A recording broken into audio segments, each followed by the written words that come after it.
Colombia se adentra ahora en un limbo plagado de incertidumbre. Nadie sabe exactamente qué va a ocurrir a partir de el día de hoy. Y justamente para hablar de ese tema, doña Laura, tenemos acá en nuestra mesa a Antonio Barrios, analista internacional, y a Mario Franceschi, historiador.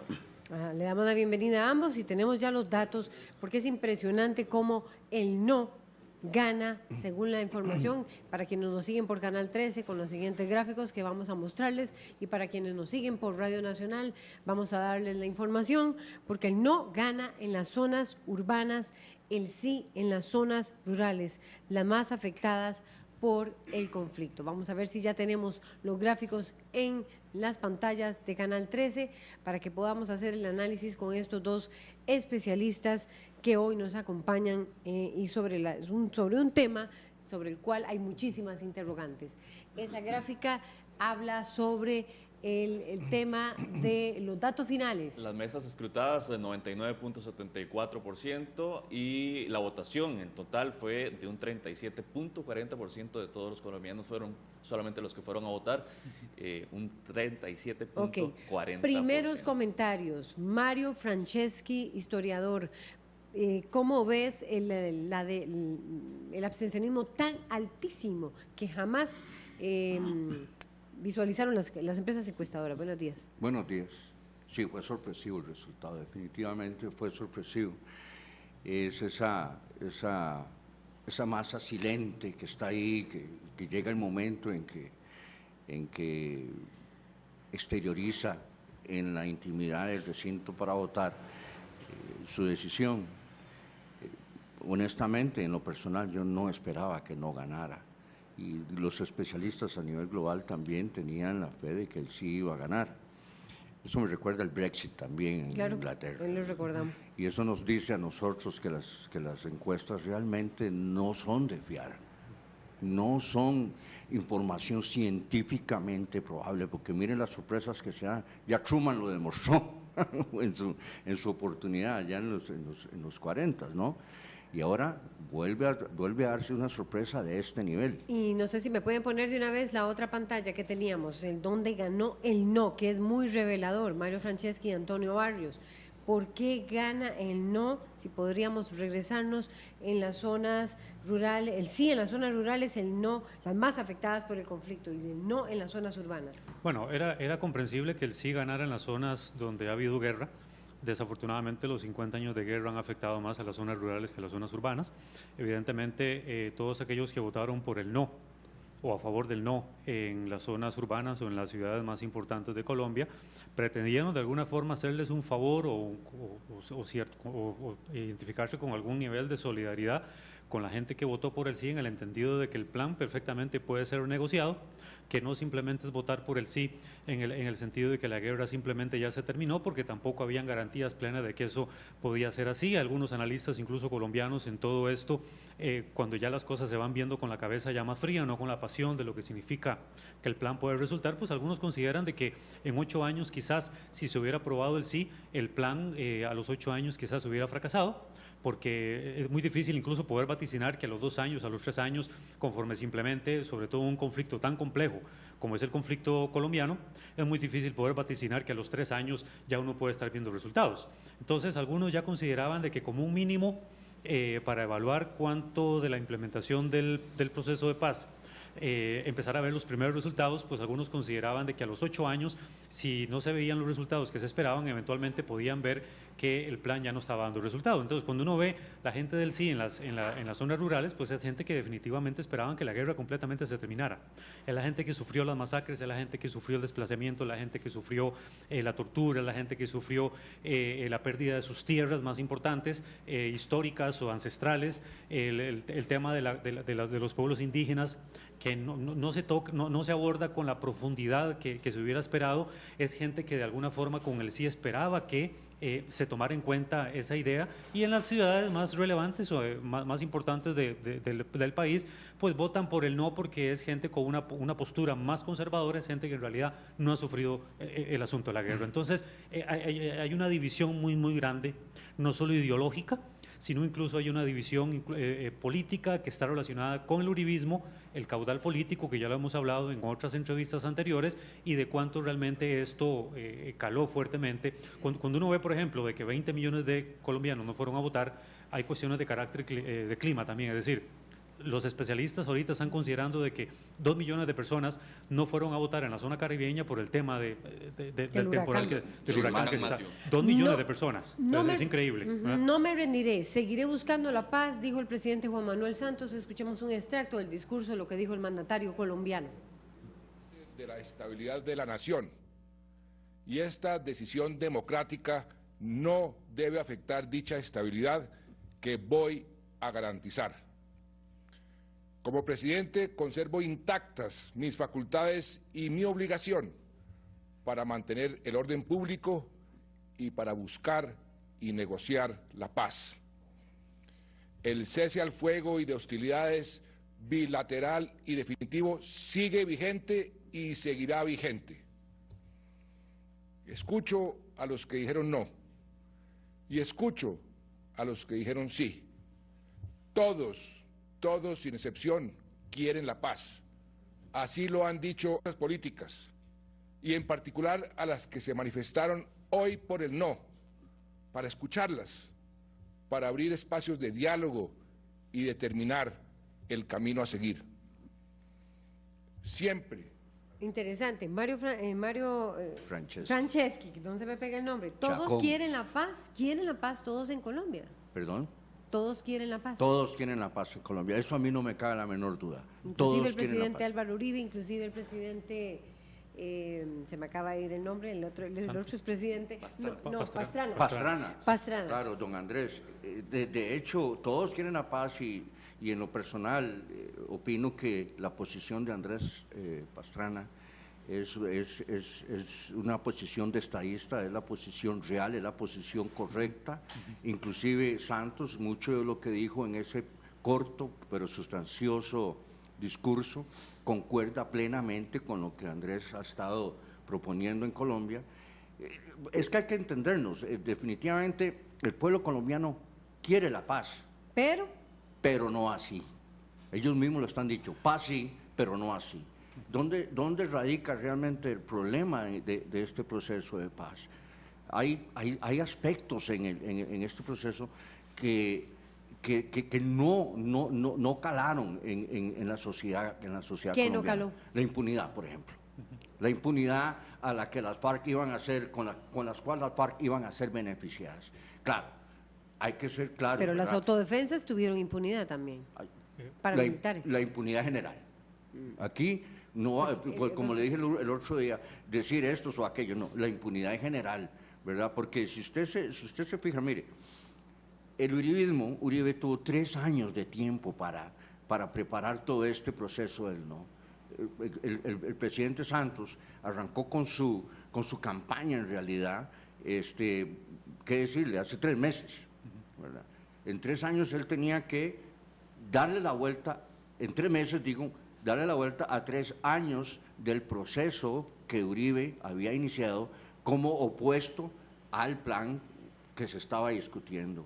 El plan tiene cosas muy buenas, pero hay cosas y eso significa que de ya, con estas nuevas negociaciones, hay puntos de donde ya se puede arrancar. Mire, uno de los asesores de Uribe, que es primo del presidente, y dicho sea paso, es también de apellido Santos, ¿verdad? Eso demuestra que entre las mismas familias habían posiciones opuestas, ¿verdad? Ha dicho que no es que tengamos que empezar de cero. Hay cosas muy buenas dentro del plan que se pueden mantener. Lo que hay que discutir son la reforma agraria, la impunidad y el narcotráfico como delito conexo, o sea, como delito político. Eso realmente es espeluznante considerar el narcotráfico como un delito político, y así estaba considerado. Yo le digo honestamente, yo no lo vi así originalmente cuando analizamos el problema desde el punto de vista del derecho transicional, pero ya cuando usted empieza a desmenuzar esas 297 páginas, empieza a darse cuenta de cosas que realmente tenían que ser discutidas, que el pueblo colombiano no tenía claras. Ahora, se abre de nuevo el proceso de negociación, ingresa la gente del bloque del no, ¿aceptará las FARC un acuerdo diferente de Antonio Barrios?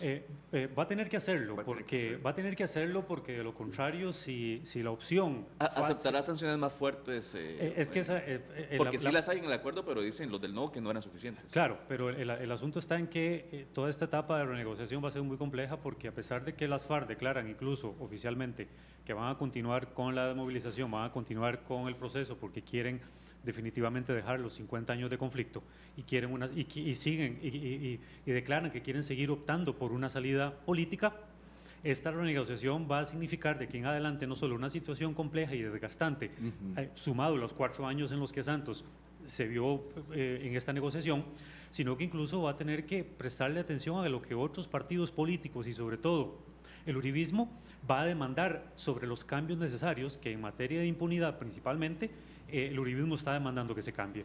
Entonces hay que ver hasta dónde el guerrillero va a aceptar de que en el primer plan le dicen, mire, sí, no hay problema, usted va a una escuela, da clases o va y la pinta y va a hacer trabajo comunal para decirle, mire, ya esto no lo va a tener y va para la cárcel. Entonces hay que ver estos detalles porque también otro tema muy complejo que muchas veces no se profundiza, porque lo que le duele más a la población colombiana es el tema de las masacres, es el tema de la violencia, es el tema del desplazamiento, es el asunto de la reforma agraria. Es decir, el sector empresario poderoso en terrateniente en Colombia sigue siendo muy poderoso detrás de la figura de Uribe. Y el hecho de que toquen el tema de la reforma agraria para darle tierra a los campesinos, es quitarle tierras a muchos sectores empresarios que producto de la guerra aprovecharon el desplazamiento de millones de personas y se apropiaron de esas tierras que son muy ricas en minerales. Pero ¿es eso lo que está de fondo? Es muy complejo. ¿Es eso lo que está de fondo o es el tema de perdonar sin cárcel? No, es decir, es un poco de todo, pero el tema de la reforma agraria también es complejo. Vamos a ver, porque, bueno, Mario Franceschi yo creo que quería decir algo. Hay otra cuestión que yo sin quería... fondo, porque, vamos a ver, dice que el primer gobierno de Uribe se les pagaba a los paramilitares y guerrilleros desmovilizados, a ver si ustedes me lo confirman, $636,000 pesos colombianos. Pesos colombianos, perdón. 636,000 pesos colombianos, cuando el salario mínimo era de 332,000 pesos colombianos. Muchos, bueno, dice aquí, muchos llegaron a ganar hasta 2 millones, ¿sabes? Ciertamente. Durante año y medio y 2 años, todos sin compromisos de resarcimiento, capacitación, perdón, trabajo social, apoyo psicosocial o un programa de reinserción. Eso pasó con el gobierno de Uribe cuando le dialogó o llegó a acuerdos con los paramilitares. Cierto, totalmente. Entonces... Cierto. Totalmente cierto. Por eso, cuando o sea, el error fue haberlo enviado a plebiscito. Por eso, cuando bueno, es que mire, Santos no tenía obligación de ir al plebiscito. Constitucionalmente no tenía ninguna obligación. Él quería darle transparencia al proceso, ¿verdad? Él estaba seguro de que iba a ganar. Está completamente seguro de que iba a ganar. Al dar ese paso, él arriesgó su capital político. El gran derrotado aquí es Santos, pongámoslo en pan, vino, vino. Pan, vino. Aquí hay varios derrotados. Por un lado Santos y por otro lado el castrochavismo, que fue uno de las puntas de lanza que utilizó el uribismo, la intromisión del castrochavismo en la política colombiana. Pero hay algo que quedó por fuera, usted sabe, en todo esto, a pesar de todo lo que ha sucedido. Mire, en Macondo, porque Colombia es Macondo, es difícil de definir, como dice el profesor, la prioridad de los problemas y cómo se entrelazan. Uno de los problemas que yo vi que no se atendió a lo largo de todo este proceso fue, nadie habló de la reforma educativa. En Colombia nadie ha hablado de la reforma educativa. Un país con una incidencia de analfabetismo bastante. ¿Cuánto? Casi un 20%. Imagínese. Si usted analiza por segmentos el voto, ¿verdad? Usted se va a dar cuenta de lo siguiente. Mire, la clase alta vota por el status quo. La clase media vota por lugares comunes. Y la clase baja vota inducido. Falta de educación política. En Colombia tiene un problema muy serio y ese problema es igual que en México. Es un problema muy serio, es un problema de educación. Es un problema de educación. Y ese es un problema que ya tiene raíces profundísimas de más de 100 y resto de años, tal vez unos 125, 130 años. El pueblo colombiano, al expresarse como se expresó, sorpresivamente, estamos de acuerdo, pero la forma en que se expresó, podemos llegar inclusive hasta la conclusión de que el no manipuló la opinión pública. Puede ser. No, aquí todo es posible. Estamos hablando de un proceso político. Y en un proceso político, especialmente de este tipo, cualquier cosa es posible. Pero ¿cómo le va a llegar usted a gente, por ejemplo, de clase baja y le dice, mire, si usted quiere que el comunismo gobierne en Colombia, vote por Timochenko? O sea, está la impunidad que Timochenko puede llegar a ser presidente de Colombia. Bueno, ¿y por qué no escuchamos lo que dijo Timochenko precisamente? Dice, las FARC mantienen su voluntad de paz. Las Fuerzas Armadas Revolucionarias de Colombia, Ejército del Pueblo, FAREP, lamentan profundamente que el poder destructivo de los que siembran odio y rencor haya influido en la opinión de la población colombiana. Con el resultado de hoy, sabemos que nuestro reto como movimiento político es todavía más grande y nos requiere más fuertes para construir la paz estable y duradera. Reacciones de lo que dijo Timochenko. Sí, bueno, definitivamente yo creo que las FARC han entendido de que no hay vuelta atrás. Yo creo que más se avanzó, a pesar de este no reciente, incluso supresivo, entienden de que se avanzó más hacia la paz, a pesar de los bemoles que implicó todo esto, y volver atrás es definitivamente terminar de ponerse la soga al cuello, es simplemente, porque hay un aspecto clave que incluso dijo Mario, que si bien es cierto, el presidente Santos no estaba en la obligación constitucional de llevarlo, fue más bien por presión de Timochenko, el que le dice a Santos que lleve precisamente este proceso a plebiscito. Porque sé que estaban muy seguros de que iban a ganar. Claro, y Timochenko de alguna forma, queriendo transparentar muy bien esto y decir, nosotros fuimos los que hicimos posible este plebiscito para quedar mejor ante la opinión pública, pero no había ni obligación constitucional de Santos y fueron las FARC, o fue Timochenko el que le pide a Santos que lo lleve. Santos no quería, en realidad. Sin embargo, se ve obligado por presión. Es decir, al final de cuentas, si uno ve esto con la cabeza fría, hubo más presión de las FARC en este proceso de negociación hacia muchas cosas que Santos hubiera no deseado aceptar, con tal de llegar precisamente a este proceso de paz que ya vimos el resultado, infortunado, llamémoslo así, este resultado de ayer. Y lo cual definitivamente pues, va a implicar una revisión completa de todo lo que se ha negociado hasta el momento, y van a haber partidos políticos y sobre todo el uribismo que va a pedir ahora incluso cosas más estrictas sobre la renegociación. Don Mario. Mire, yo no es que difiera del profesor porque estamos totalmente de acuerdo en eso, pero sí hay otras cosas que quisiera agregar a ello, y es el hecho de que a mí me da la impresión de que desde el punto de vista meramente político, Santos dio más de lo que tenía que dar, concedió demasiado, tal vez por la premura de llegar a un acuerdo. Mire, esto de la impunidad, por ejemplo, esto del espacio político asegurado por las siguientes dos elecciones, la 2018, 2022, 2026, esos son concesiones que él no estaba obligado a darle a la guerrilla. Mire, la guerrilla es profundamente impopular en Colombia y le está dando a un grupo guerrillero impopular asignaciones políticas sin habérselo ganado, como dicen los analistas colombianos. ¿A cuenta de qué? Que se gane su posición dentro del proceso democrático abiertamente, o sea, que salgan a la llanura política como lo hizo el M-19, y vayan creciendo dentro del proceso normal político colombiano. Ah, no, pero 5 escaños para el proceso de discusión después de que el referéndum dijera sí. Después de eso, 5 escaños, ¿verdad?, en la Cámara Baja y en el Senado en el 2018-2022. Idem para 2022-2026. ¿A cuenta de qué? A cuenta de que, bueno, se fortalece entonces Álvaro Uribe y se fortalece el Centro Democrático como la colectividad política con mayor sintonía. Veamos lo que dijo Álvaro Uribe. Al gobierno y al Congreso, decisiones de severa austeridad y promoción efectiva de la confianza privada para garantizar el compromiso con la inversión social. Con afecto y solidaridad con nuestros soldados y policías, integrantes de las Fuerzas Armadas de la democracia, pedimos al presidente Santos y al Congreso que se permita un alivio judicial que no constituya impunidad Reiteramos nuestro respeto a la libertad, a la intimidad de cada ciudadano y reiteramos la necesidad de estimular los valores de la familia sin ponerle en riesgo. Mario Franceschi, ¿no se fortalece? Sí, claro, la imagen de Uribe quedó fortalecida, pero también la de Andrés Pastrana. La figura de Andrés Pastrana está gravitando en este momento está gravitando fuertemente en el escenario político post-referéndum. La posición que Pastrana ha esbozado me parece, y vuelvo a insistir en ello, muy balanceada, muy correcta, muy apegada a la realidad de la sociedad y del escenario político colombiano. Pero él no logró la paz. ¿Perdone? Pero él no logró la paz. La logró Santos.